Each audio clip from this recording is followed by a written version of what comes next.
Now we'll do the Nava Puja together. We'll start with the Vandana. Namo tassa bhagavato arahato samma sambuddhassa. Namo tassa bhagavato arahato samma sambuddhassa. Namo tassa bhagavato arahato samma sambuddhassa. Buddhaṃ saranang gacchāmi, Dhammaṃ saranang gacchāmi, Sanghaṃ saranang gacchāmi, Dutiyampi Buddhaṃ saranang gacchāmi, Dutiyampi Dhammaṃ saranang gacchāmi, Dutiyampi Sanghaṃ saranang gacchāmi, Tatiyampi Buddhaṃ saranang gacchāmi, Tatiyampi Dhammaṃ saranang gacchāmi, Tatiyampi Sanghaṃ saranang gacchāmi.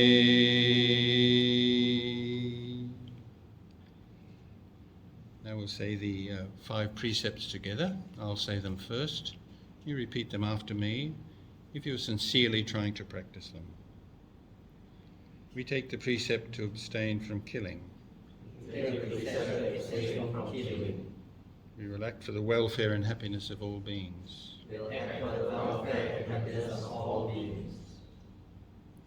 We take the precept to abstain from stealing. We will be generous, open-handed, and take delight in sharing.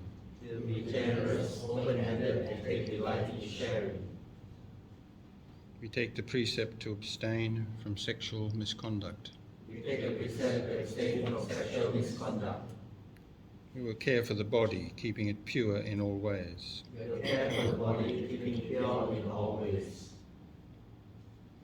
We take the precept to abstain from lying. We will speak the truth, words mild, pleasant, and noble.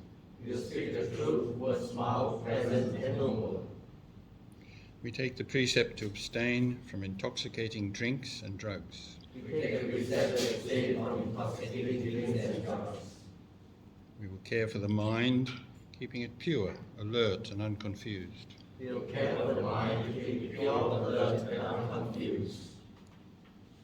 Panatipata veramani sikkhapadang samadhiyami.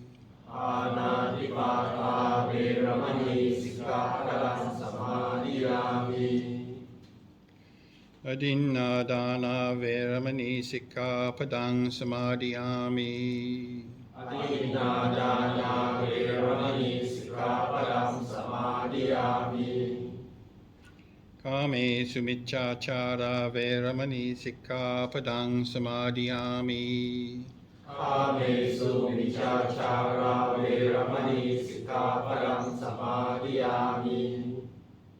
Musāvādā veramani sikkhapadang samadhiyami. Musāvādā veramani sikkhapadang samadhiyami. Sūrāmerya majjapamādatthāna veramani sikkhapadang samadhiyami. Sūrāmerya majjapamādatthāna veramani sikkhapadang samadhiyami. Now together we will chant the praises to the Buddha, the Dhamma and the Sangha. Iti piso bhagava araham samma sambuddhassa sarana sampanno sugato lokavidu anuttaro purisa dhamma sarati santa deva manussanang buddho bhagavati ye cha buddharatita cha ye cha buddharanagata panchu panna cha ye buddharang vandami sambara nanti me saranang anyang buddho me saranang vara ye tena sanchavanchena hotu me jaya mangalang Buddhang jivata pariyantang saranang gacchami Swakato bhagavanta dhammo sandindiko akaliko ehi passiko panaiko pancantang veditambo vinyuhiti ye cha dhammaratita cha ye cha dhammaranagata panchu panna cha ye dhammarahang vandami sambada namti me saranang anyang dhammo me saranang varang ye tena sanchavanchena hotu me jaya mangalang Dhammang jivata pariyantang saranang gacchami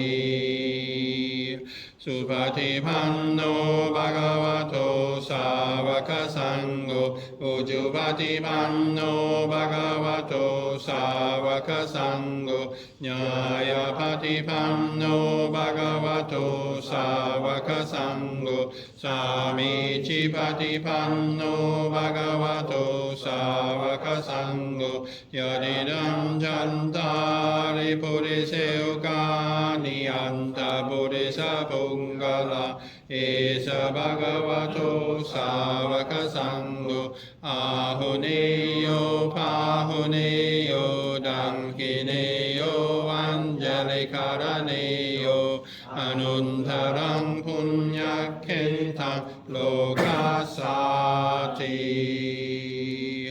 Ye cha dhammarasitata ye cha sangaranagata panchu panna cha ye sangarang vandami sambada namti me saranang anyang sangho me saranang vara etena sanchavanchena hotu me saya mangalang Sangang jivata pariyantang saranang gacchami. Now we will make these offerings in honor of the Buddha, the Dhamma and the Sangha. I'll say it first, you repeat after me. With these lights brightly burning, dispelling all darkness, we worship the fully enlightened Buddha, the light of the triple world. By offering these lights, may the path be free from darkness, and may our hearts and minds be always pure and bright.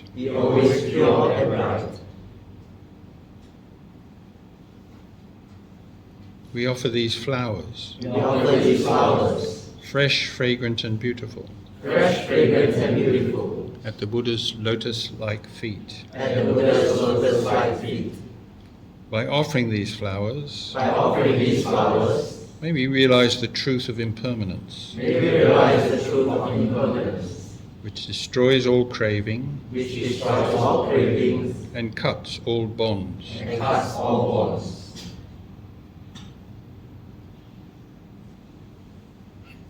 With this fragrant incense, prepared from sweet things, We worship the Exalted One, We worship the Exalted One, who is worthy of respect and honor. who is worthy of respect and honor. By offering this fragrance, By offering this fragrance, prepared for the Tathagata, prepared for the Tathagata, may the perfume of virtue may the perfume of virtue spread always and everywhere. spread always and everywhere. Glorification. Now we'll do the purification together. It's very useful to spend a few moments reflecting on what you're saying and what it means. If by body, speech or mind If by body, speech or mind, I have carelessly done wrong, I have carelessly done wrong, may I be forgiven. may I be forgiven. O Tathagata of great wisdom, O Tathagata of great wisdom, by acknowledging my transgressions by acknowledging my transgressions, with openness and honesty with openness and honesty, before the Buddha most wise, before the Buddha most wise, may my mind be always pure. may my mind be always pure.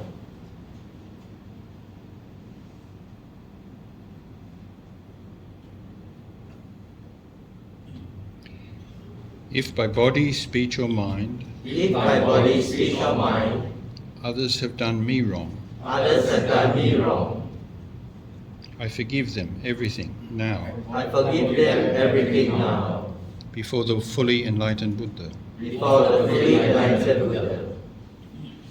Through my readiness to forgive, Through my readiness to forgive, may they be safe and free from sorrow, may they be safe and free from sorrow, and may my each and every thought and may my speech and my thought be filled with kindness and love.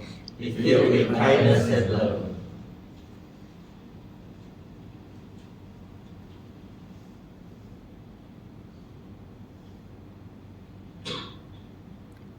If by body, speech or mind If by body, speech or mind, I have done others good, have done others good, I gladly share my merit with all, I gladly share my merit with all, before the fully enlightened Buddha. before the fully enlightened Buddha.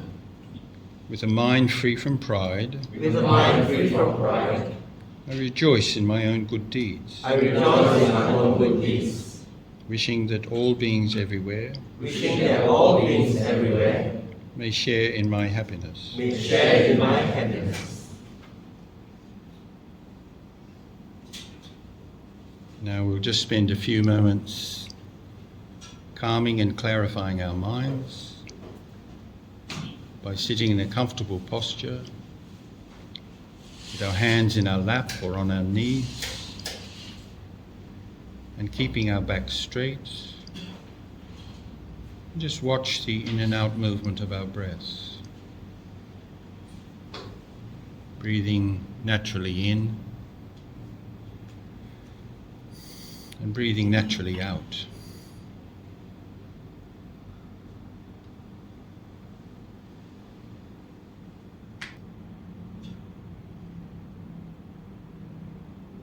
Notice the in-breath and notice the out-breath.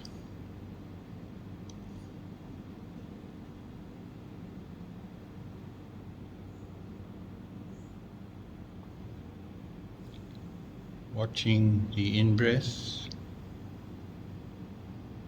and watching the out-breath.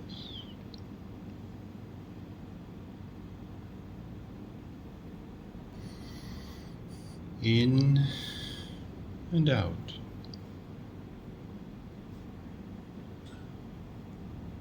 In and out.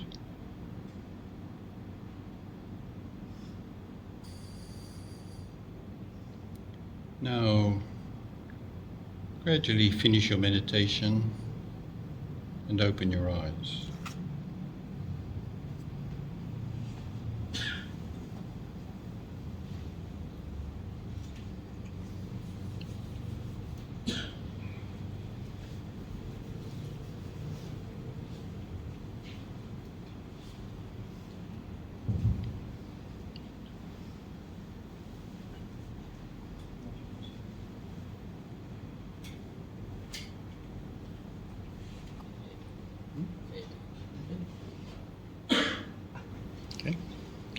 morning, Dhamma brothers and sisters. Good morning. We welcome all of you here our Sunday Vandana and Dhamma sharing. Especially we welcome today Bhante Dhammika here. So I am not going to introduce him. Of course, all of you are well aware. You know more than me about him. So on his way to Indonesia, he stayed here for 4 days. I think tomorrow he will leave Indonesia, and then we kindly welcome Bhante here. We are very happy Bhante to be here with us these few days. Today, other than our Dhamma sharing, we have a special event. So later on you will know what it is. Now I kindly invite Bhante to continue today's service. So Bhante, this is for you. Okay. Yes, thank you, Venerable, for inviting me to participate in this. And it's nice to be back in Singapore and see a lot of old faces, including young old faces. And today one of the members of the society who's been coming here for some time, and he's expressed a wish to formally become a Buddhist. Now, in actual fact, you simply become a Buddhist by having a genuine understanding of and commitment to the Dhamma. Now, that doesn't always happen like that. So I know in Sri Lanka, for example, when they have an opening of the bank or something like that, inevitably a monk is invited and everybody they do a puja similar to what we're doing, and everybody does it and they're looking at their watches, and it's just become a formality. And that's a shame, because at the time of the Buddha, the whole idea was that you had some understanding of the Dhamma, and as a result of that, you decided, well, I'm going to use that as the guidance and the values that I'll try to live by, that I will try to attain the things that the Buddha attained. And that doesn't just necessarily mean enlightenment, that might take some time, but also living by certain ethical values, learning to treat others in ways that are marked by kindness and tolerance and understanding. So, as the Buddha said, it's a gradual training, it's a gradual action, it's a gradual path. Right. So the transformation that the Buddha recommended and taught, not a sudden one. It takes time. You might say we're up against very deeply entrenched desires and biases and things like that. Anyway, one of the people who's been coming to the society for some time, he's been listening to the sermons, reading books and what have you, and he has expressed a wish to formally and with full understanding of what he's doing, commit himself to the three jewels, the Buddha, the Dhamma and the Sangha. So that's what we've decided to do this morning. And I would emphasize again, you can be a Buddhist without taking the three refuges, just as you can take the three refuges and not really mean it. But the combination of the two is knowing what it means and with full understanding, making a commitment. This can be very helpful in your practice, in your Buddhist life. So I will now invite Ong Jin Zhong to come forward and just offer those flowers to us. Is that okay, thank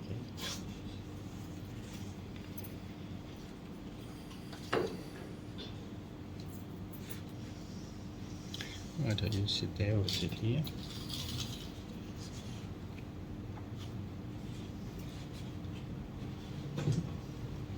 Okay.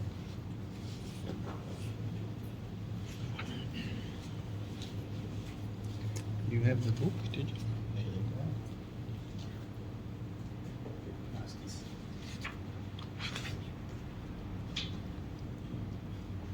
go. Okay, just read those out for us.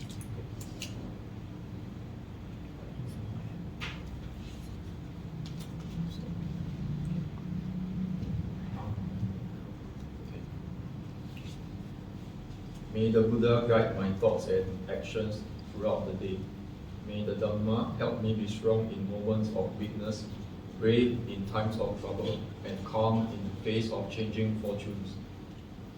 May the Sangha inspire me to act with kindness, patience, and forgiveness in my dealings with others, including the unfriendly. May the Arahats and Bodhisattvas guide me in my life. May this country be blessed with wise leadership, with peace and with prosperity. May the Buddha be at my head, the Dhamma in my heart, and the Sangha at my side, to protect and guide me always. Sadhu, sadhu, sadhu. Okay. You say Namo Tassa. Namo tassa bhagavato arahato samma sambuddhassa. Namo tassa bhagavato arahato samma sambuddhassa. Namo tassa bhagavato arahato Samma Sambuddhassa. Okay, you repeat after me, okay? Buddhang saranang gacchami. Buddhang Saranang Gacchami. Dhammang saranang gacchami.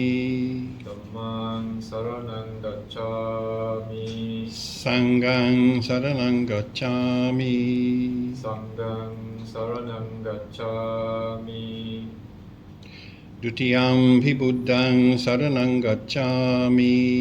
Tutiyampi Buddhang Saranang Gacchami. Dutiyampi dhammang saranang gacchami. Tutiyampi Dhammang Saranang Gacchami. Dutiyampi sanghang saranang gacchami. Tutiyampi Sanghang Saranang Gacchami. Tatiyampi buddhang saranang gacchami. Tatiyampi Buddhang Saranang Gacchami. Tatiyampi dhammang saranang gacchami. Tatiyampi Dhammang Saranang Gacchami. Tatiyampi sanghang saranang gacchami. Tatiyampi Sanghang Saranang Gacchami. Now I will say the 5 precepts and you repeat them after me, because I am fully aware that you know what they mean and that you're making a genuine commitment to make them the basic principles of your behavior as a Buddhist. Panatipata veramani sikkhapadang samadhiyami. Panatipata Veramani Sikkhapadang Samadhiyami. Adinadana veramani sikkhapadang samadhiyami. Adinadana Veramani Sikkhapadang Samadhiyami. Kame sumichachara veramani sikkhapadang samadhiyami. Kamesu Michachara Veramani Sikkhapadang Samadhiyami. Musavada veramani sikkhapadang samadhiyami. Musavada Veramani Sikkhapadang Samadhiyami. Sura Merya Majjapamadattana Veramani Sikkhapadang Samadhiyami. Sura Merya Majjapamadattana Veramani Sikkhapadang Samadhiyami. Okay, that's it. Now, I would ask you to bring something as a gift. Did you get that? Yeah, I did. okay, good. Congratulations. Okay. Sadhu, sadhu, Sadhu, sadhu, sadhu. And we'll be watching you very carefully. I will live up to the expectations. So, Okay, good. Oh, here. This is your... Okay. Now, once again, you asked if you could have a Buddhist name. And once again, this is not absolutely essential. But I happen to feel that it's a nice thing to... now, did your mum and dad give you sort of an English name? No. It's quite common though, isn't it? At least here in Singapore. Yes. Somebody's got a Chinese name, but they'll call themselves Fred or whatever. Okay. So if somebody thinks that Buddhism has become, or the Dhamma has become something important in their life, it's sometimes good to have a traditional Buddhist name. So you asked me if you could have such a name, so I picked this name, Sumati. Actually, sorry, I didn't. The boss did. Sorry about that. Sorry, that's Sumati. And tell us, what does it mean, Venerable? Sumati. Actually, we had a few names, so we selected one of them. This should be very easy to pronounce. So Sumati. Sumati. Mati means wisdom. Sumati means we prefixes, we add to prefix su, increasing the quality of the word. So Sumati means very wise. Very wise. You can have many meaning in other languages. We use the Pali language, the Buddha's language, as we know. So Sumati means very wise. Good, thank you, Venerable. There you go. Okay, right. Okay.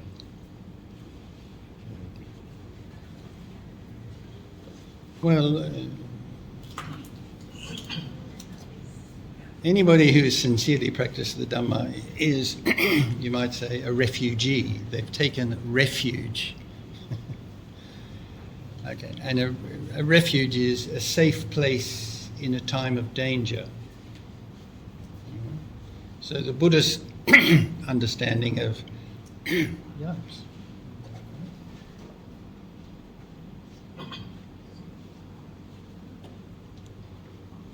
It doesn't often happen. Oh. So the Buddhist understanding is that the world existence is fraught with problems. You only have to read the newspapers to see the problems that human beings, through accident or deliberate, cause for themselves. What they used to call the march of folly.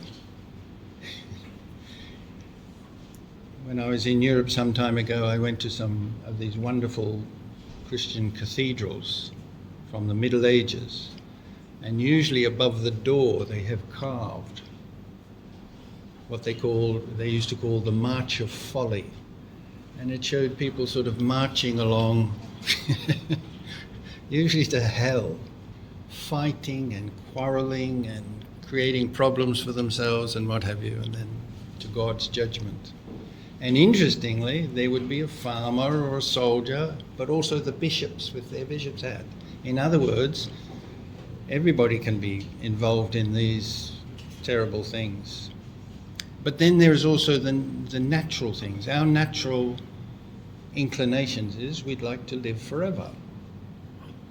Nature has got a different agenda for us. So we grow old, we become susceptible to diseases and things like that. The Russians used to say, there was a saying in Russia, it's not good to die young, but to live to be very old is no pleasure either. And that's very good. Who wants to die young? But who wants to live so long that you're just dragged out? That's just the way we feel.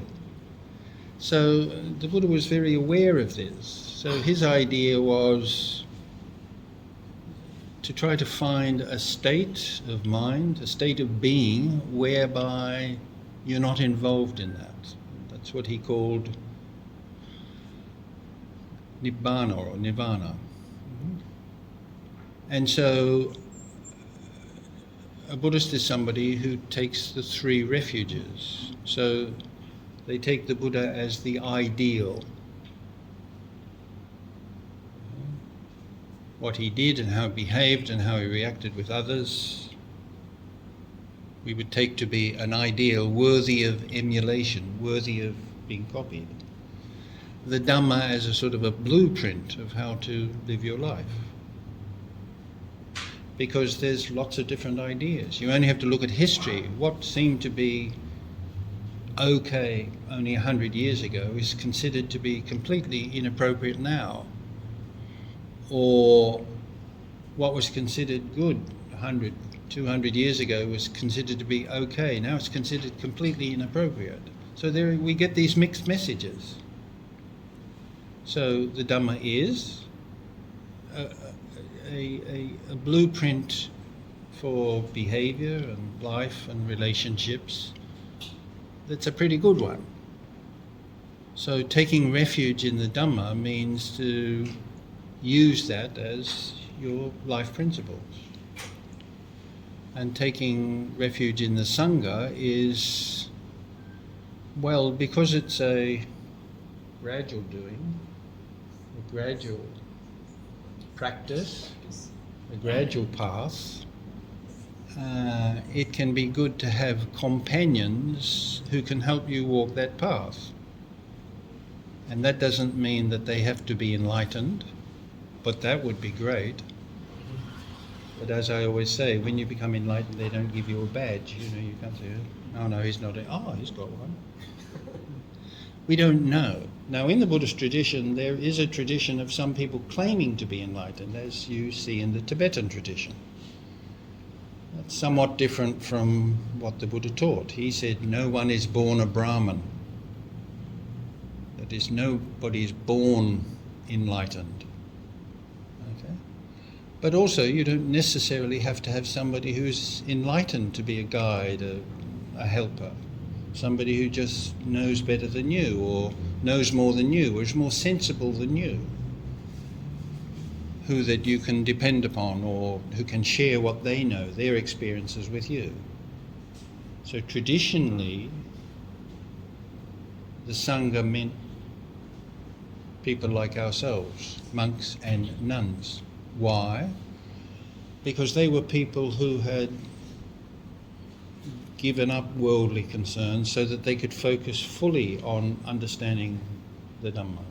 So hopefully, in theory at least, they should know more, they should be more committed, etc. That is not always the case, but hopefully it is. So now we could say that taking refuge in the Sangha may mean, we could expand the meaning a bit to not just the traditional Sangha, but any person who is well versed in the Dhamma and who knows more than you, from who you can share. However, it seems to me that in traditional Buddhism, most emphasis is on the Sangha as a monastic community, and then less so on the Dhamma, and not much at all on the Buddha. That's as it seems to me. So I've been reading books on Buddhism for well over 40 years. And I've always been very interested in the personality of the Buddha. And some years ago, 10 years ago, I got rather frustrated of reading things about the Buddha which I thought really weren't necessarily correct. And then somebody here at the BDMS, they're not here today, they said to me, Bhante, you ever look at YouTube? I said, no. I said, anyway, he told me about YouTube, and I wasn't at all impressed until he showed me what's on there. My God. Everything about anything. So then I started looking at things saying about the Buddha or Buddhism. What a load of nonsense. You have a look. You put Buddhism on YouTube, or what's the other one? Google image. Put in Buddhism. A saying that'll change your life. You read it? Okay. Well, I read it. It didn't change my life. It was just a nice saying. And, you know, the Buddhist way to liberation. Be nice to people and don't drink. And all sorts of things. I got really rather annoyed at this. So I decided I'm not going to write a book about Buddhism. I'm going to write a book about the Buddha. Who was he? What did he do? What did he look like? How did he interact with other people? How did he present his teachings? Now, I found out that there was a German scholar in the 19th century.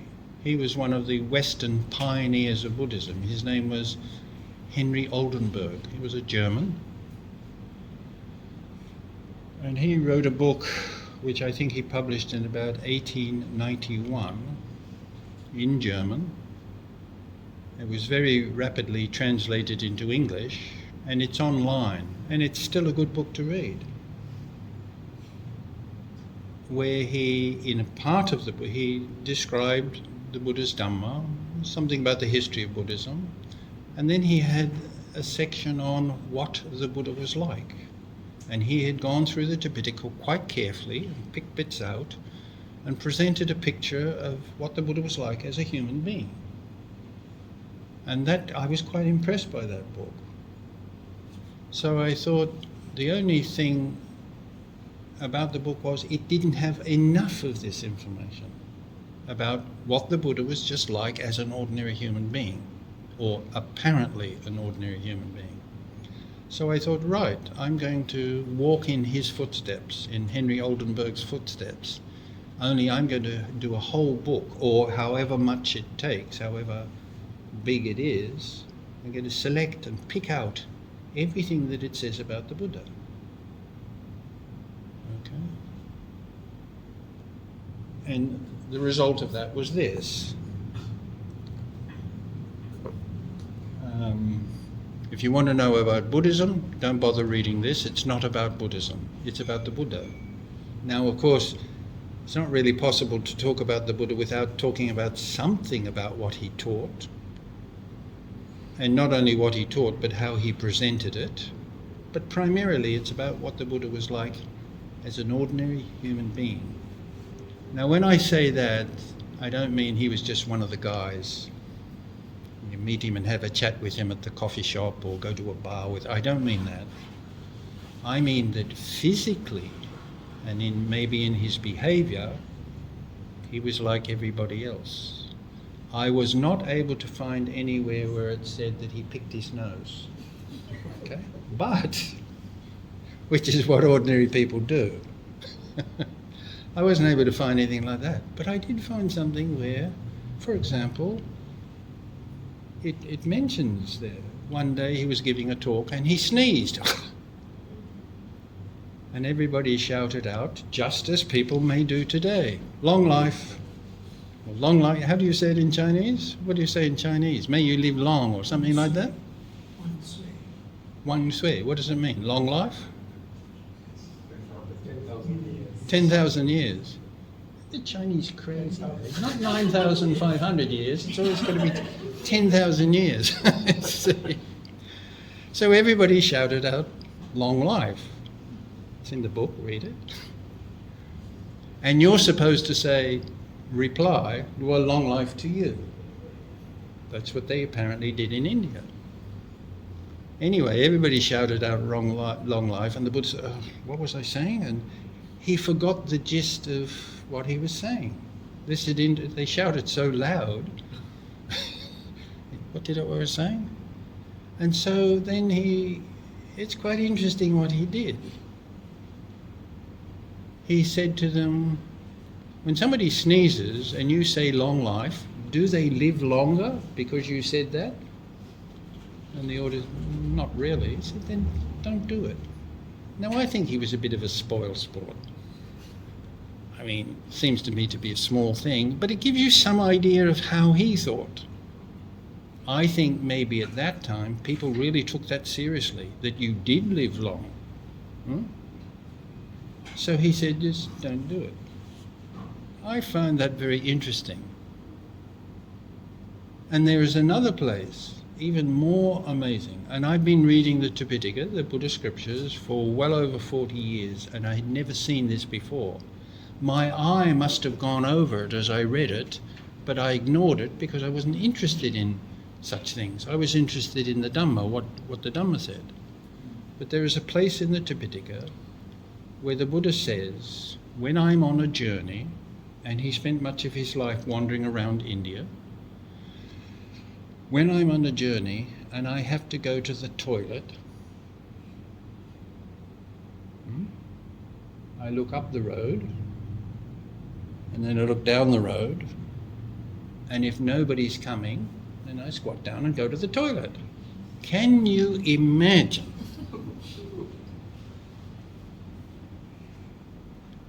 So there's Winston Churchill, one of the greatest men in man, and he talks about how he had a pee or how he went to the toilet. People don't do that. Why did the Buddha do that? Well, I don't know why he said that, but here we have an image of one of the great men in history talking about ordinary things. The Buddha was not some sort of mystical person. He went to the toilet just like everybody else. And then when you look about what he said about food. When I was a young monk living in Sri Lanka, most monks in Sri Lanka, after dana, it's a tropical country, so you tend to get a bit sleepy after lunch, they have a sleep. And I used to be these lazy monks. When you're young, you have these crazy ideas, wasting half their time sleeping. And then I read in the Tipitaka, Buddha used to sleep in the afternoon after lunch too. So I don't say that about Sri Lankan monks anymore. And I have a sleep. Now, I suspect, in fact, he says, only in the summertime. Winter maybe, you're probably not so sleepy. And I suspect only as he got old. But he would sleep in the afternoon. He would be maybe drowsy in the afternoon. So my point is that in many ways that the Buddha was just an ordinary person. He was not some divine being, which some Buddhists, that's how some Buddhists see it. But the most interesting thing is how this is what I found, the most interesting thing is how he related to others. Venerable and I were talking about this just the other day. The Buddha generally did not like people who got his teachings wrong. And if one of his monks or his lay disciples got it wrong and was saying things which were quite contrary to what he taught, he would straighten them out very quickly. So the image that the Buddha is given nowadays is that he just agreed with everybody. He never put his foot down. No, that is certainly not how he's depicted in the Tipitaka. If you became a monk or a nun, under his tutelage, he was a good tutor. He didn't agree with everything that you did or said, and if you got it wrong, he corrected you. And if necessary, sometimes he was very firm, as I think a good teacher should be. But at the same time, when he was dealing with people who had a different religious idea, and many of the people he had contact with did have, that's where you see the interesting side of him. Gracious, polite, gentle. Now, a very good example of this is once he encountered a young man who had all his hair wet. And he asked this young man, "What have you been doing?" And he said, "Well, my father used to worship the 6 directions." Pretty much like some traditional Chinese still do. You see, early in the morning, the guy comes out with the incense and goes like that. Worshipping the directions, I think. 10,000 directions or just 6? Okay, so, and that is, if you read in the Upanishads and other early Indian literature, that was a special idea of worshipping the deities in the 6 directions. That's north, south, east, west, above and below. And the Buddha's, and he said, my father did that all his life, and on his deathbed he said to me, I've always done it, keep up the family tradition, you do it too. And so this young man was coming back from having done that ceremony. Now, from the Buddha's point of view, worshipping the 6 directions is of no value whatsoever, no spiritual value. It's a nice habit perhaps, but it's not. But the Buddha didn't say to him, look, young man, you got it all wrong. It's a complete waste of time. Don't do that. What he did was he, in a sense, he tried to put himself in the place of this person. And he said, and he agreed with him. He said, well, I teach my disciples to worship the 6 directions too. But I do it in a slightly different way. That is, I tell them to take their parents as the north and their children as the south, and etc. In other words, he took this terminology related to a particular ritual and belief and gave it an ethical dimension. And you notice the Buddha doing this very, very frequently. So rather than directly and bluntly telling people that they've got it wrong, he would do it very gently. Not always, but usually. And I found a place where you could see the graciousness of the Buddha. So there's 3 people having a conversation.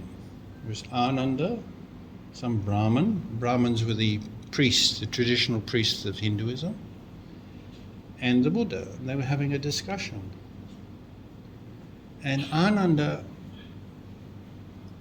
asked this man a question.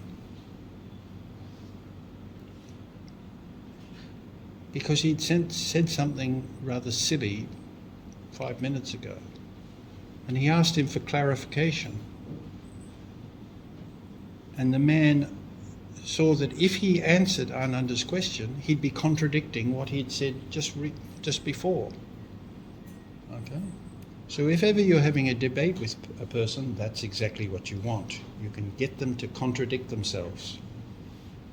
So he said, yeah. So then he shelved the question, and Ananda said, no, answer that question.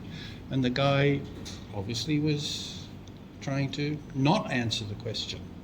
And he kept on pressing him. You can read it, it's in here. And the Buddha could obviously see what was happening. Ananda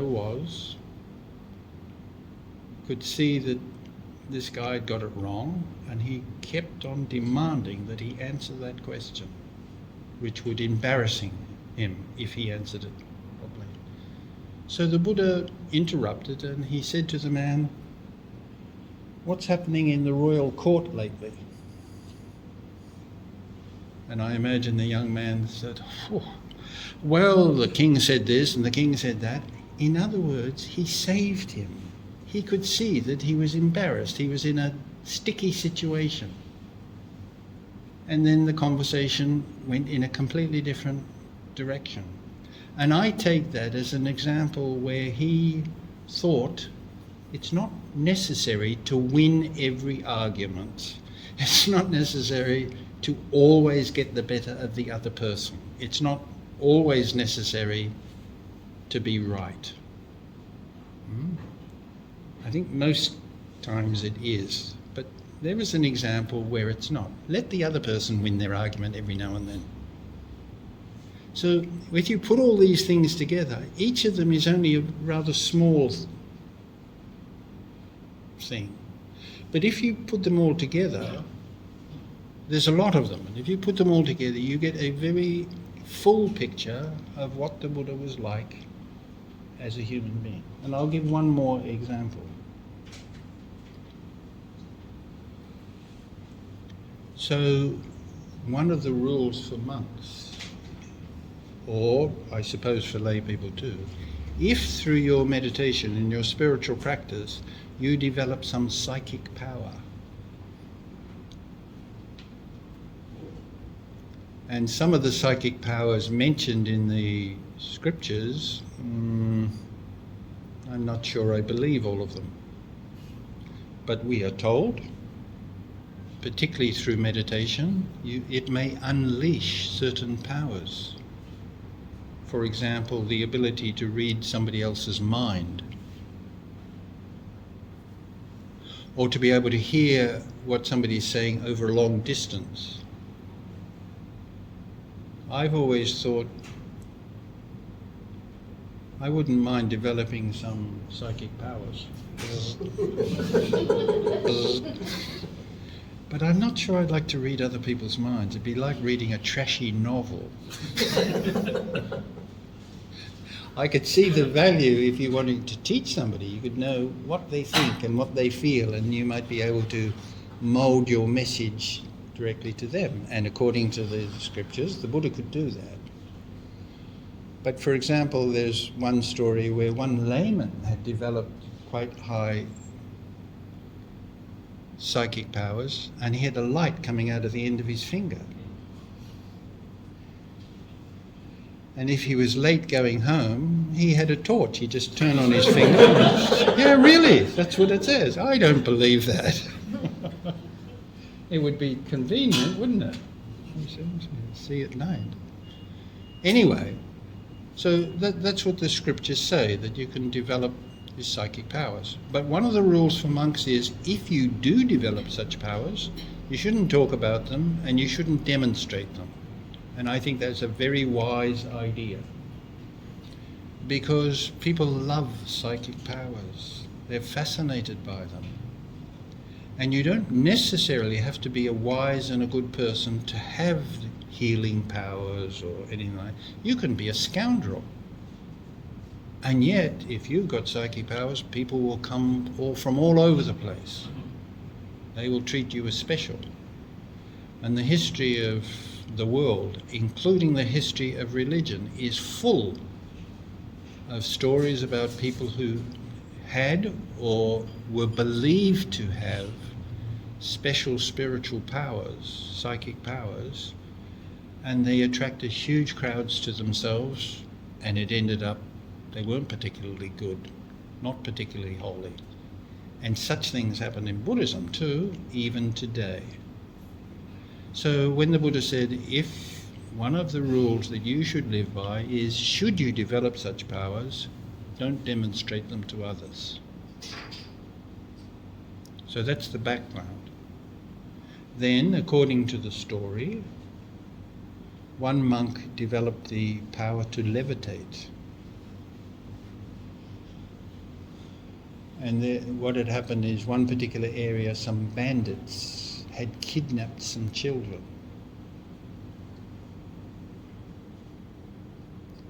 And one monk heard about this, so he levitated to where those kids were and he rescued them.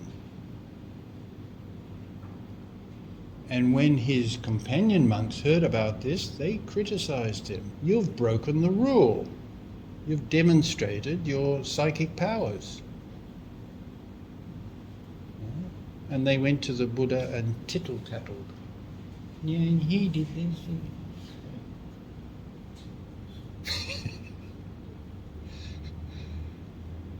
And what did the Buddha do? He said, yes, technically, he's broken the rule. But his intentions were good. In fact, they were very good. He acted out of compassion. So that seems to me to once again say something about the Buddha.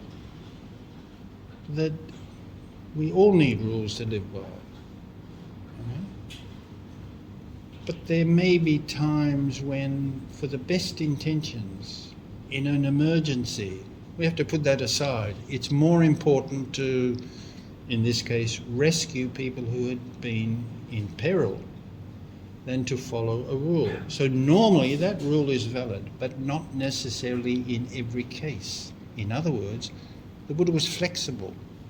And in fact, in the hours before he died, he actually said to the monks, after I'm gone and you're on your own and you have to make your own decisions, you can change some of the rules. And he specifically said the minor rules. And most of the rules, in fact, are minor. So if we then return to the idea of the three refuges, I think that taking the first refuge in the Buddha, it can strengthen our understanding of what that means if we know more about the Buddha. Not just what he taught, but how he was as a human being. And that was the purpose of this book. So if you're interested in something which I think is quite different from most other books on the Buddha, please take a copy and read it. You might find it interesting. And just a few days ago, the second edition of this book came out. This is a very different type. This is where I want to win an argument.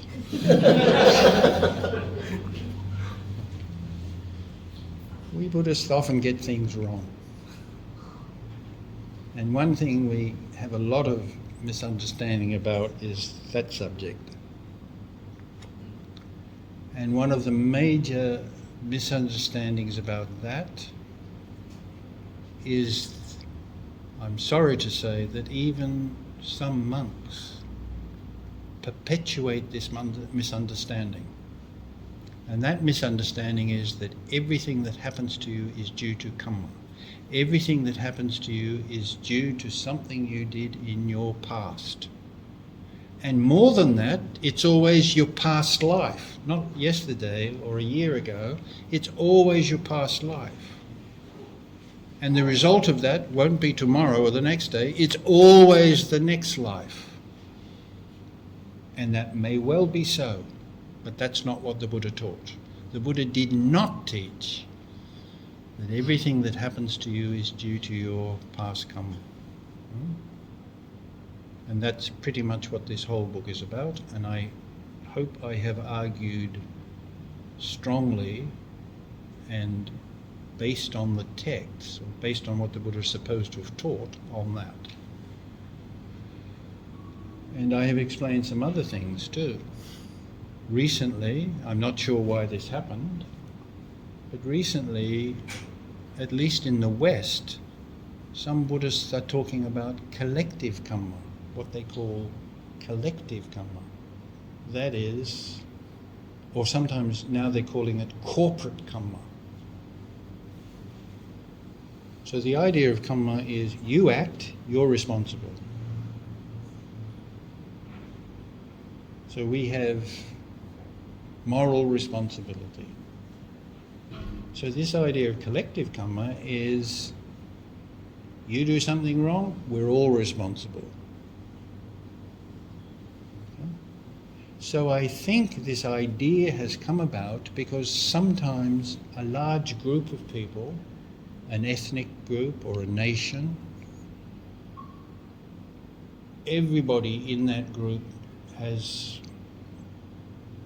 some traumatic thing happen to them. So for example, the tsunami. Another one would be democratic Kampuchea, when the Khmer Rouge took over. The whole nation, large numbers of people in that country had a really hard time. Or the Palestinian people, or the Jewish people. There are lots of examples of this. So I think people have thought, if karma is true, how come all these people, or a very large percentage of them, are having a hard time? So there must be collective karma. 10% of this group do something bad, they all suffer because of it, because they all have a similar identity. Okay? So I suppose, yeah, maybe. But if you think about this a lot, it just doesn't make sense. And I've tried to argue that in this book. And there's nothing in the Buddha's teaching that suggests this idea. But also it is the case that the Buddha didn't have all the answers, and he didn't say something about everything. So it's possible that even though the Buddha may not have talked about it, there is such a thing as collective karma. I have tried to argue here that even if that is true, certainly the Buddha didn't talk about it, and if it is true, it just doesn't make sense. So if you're interested in that subject, please take a copy of that book or share it with others. And I think that's all I've got to say for this morning. Is there? Okay.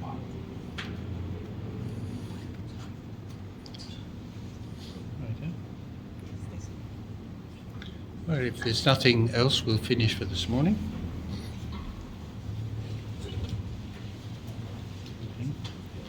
We are fortunate, and every now and then we should reflect on how fortunate we are that we can meet together as friends, share the Dhamma with each other, and enjoy each other's company and possibly learn from each other.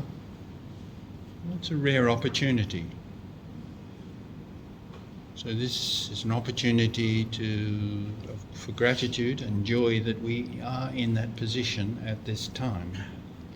So let us rejoice in that and share the merit that we have made with all beings everywhere, and hope that they too can share, maybe participate in our joy.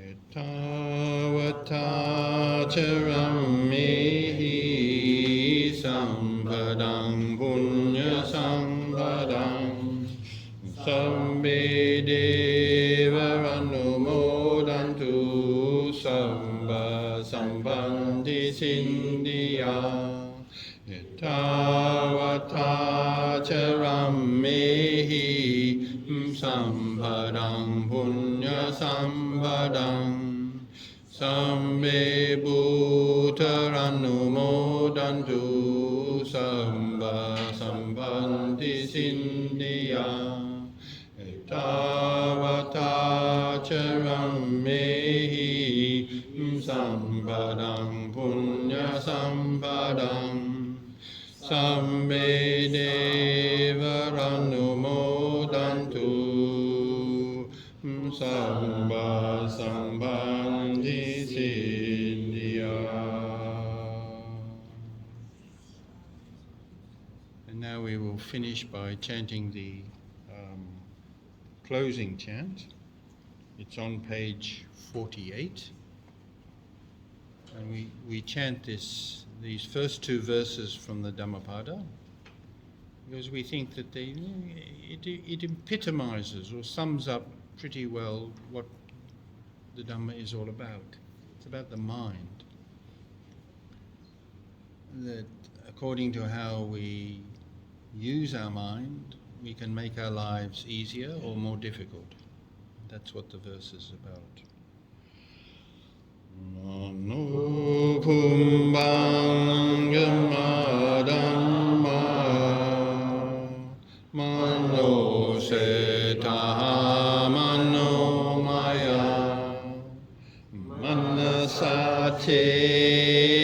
dutena vasati va karoti va tato nang dukhamanveti Chakang Mahavato Padang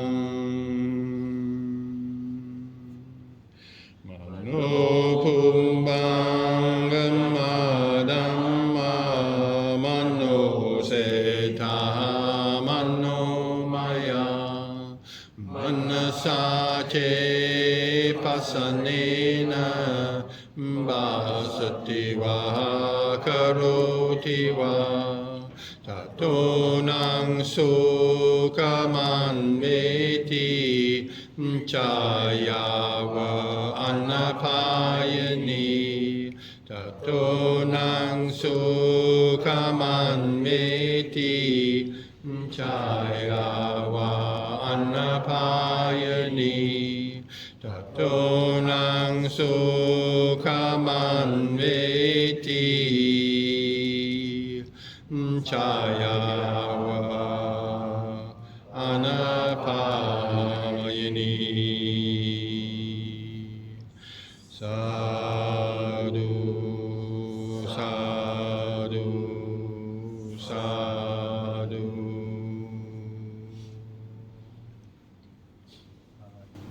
Since Bhante leaving tomorrow, I get this opportunity for a few minutes.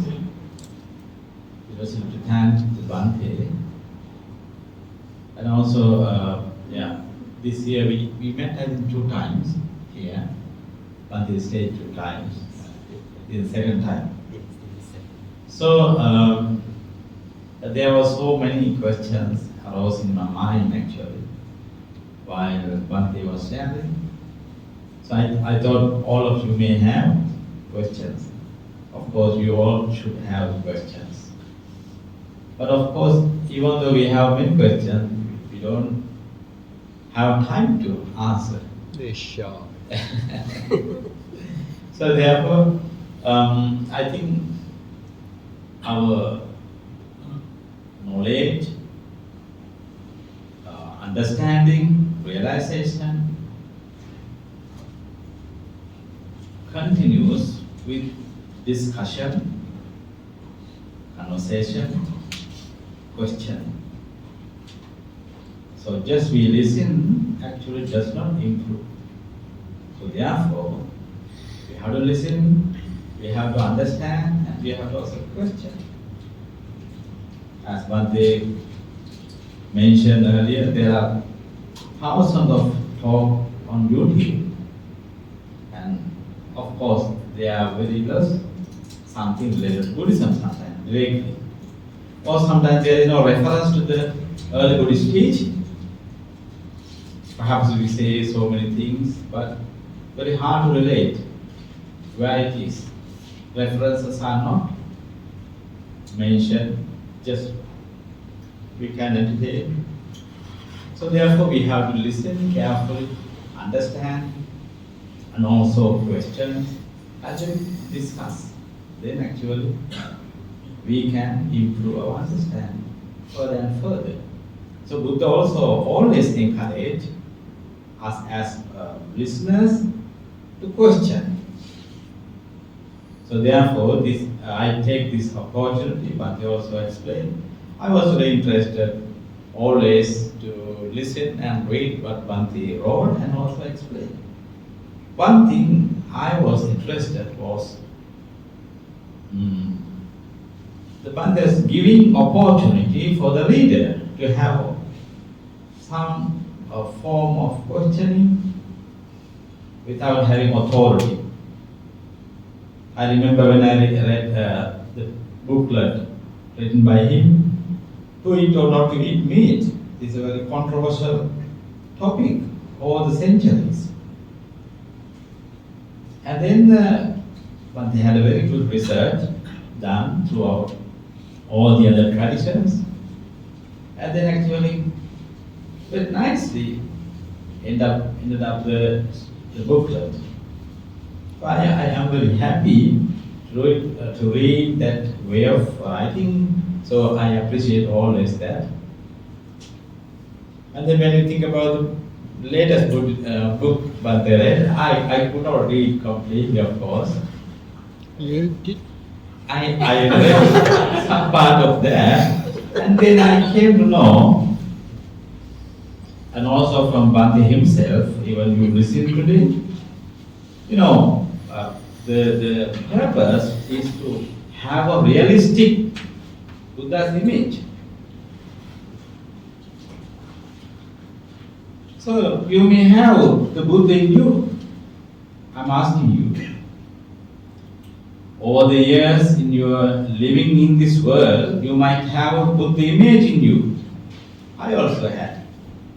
Then Buddha image always evolving in us, you know. That is different from one person to another person. On the other hand, we have a historical Buddha. Now, various writers write about the Buddha and try to say something about the Buddha himself.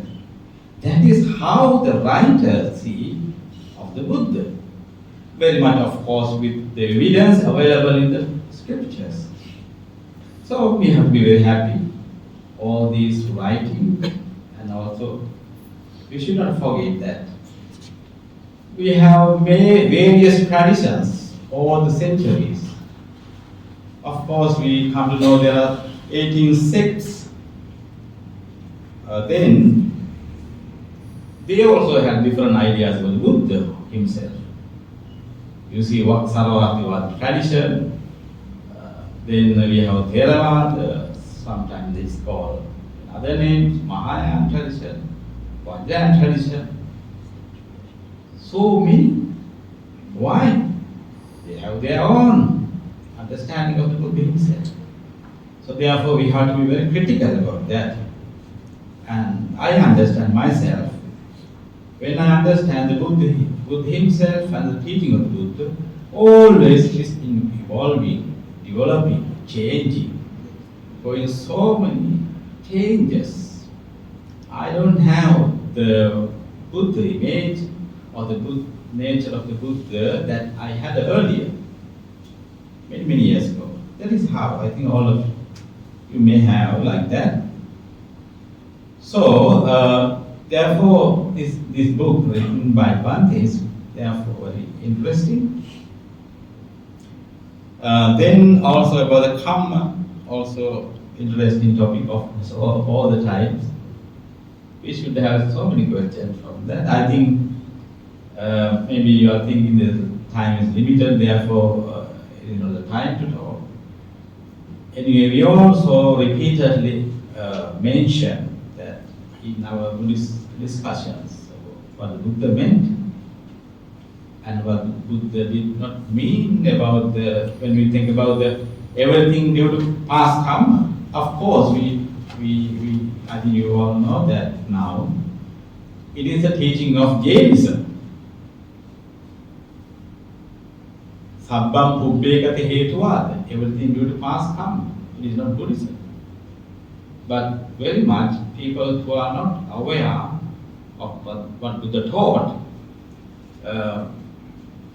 seems to think that everything due to past karma. Or when they analyze in themselves, incident happened in their life. So therefore, we have to be very critical and aware about that. So then, again, I'm very grateful to Bhante. We are very happy with him these days, having discussions. Then, we wish Bhante good health, happiness, and all the success. Sadhu. Sadhu, sadhu, sadhu. And also we wish all of you together today good health, happiness, and all the success. Sadhu, sadhu, sadhu. Even the microphone. Final announcement before we go off. There are some slice cakes sponsored by one of the donors. So for those who wish to take, kindly help yourself to a slice before you go off. Thank you.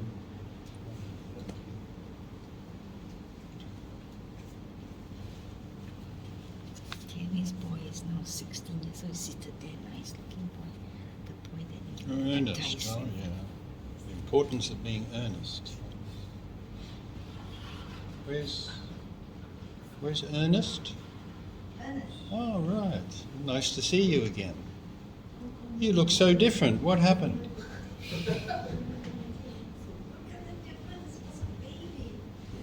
How are you? I'm better now that I saw you. Oh, well, what a nice thing to say. I remember you came here and used to play the violin, didn't you? Not here, not here. Oh, no. We saw him when he was a baby. That's it. Oh, really? Yes. You were a baby once. Yes. Where's your mum? Did she come today? Oh, there she is, right. Oh, very nice to see you. Look, a fine young man. How are you going? Life's going great. Good. Okay, thank you for coming. Thank you for bringing him.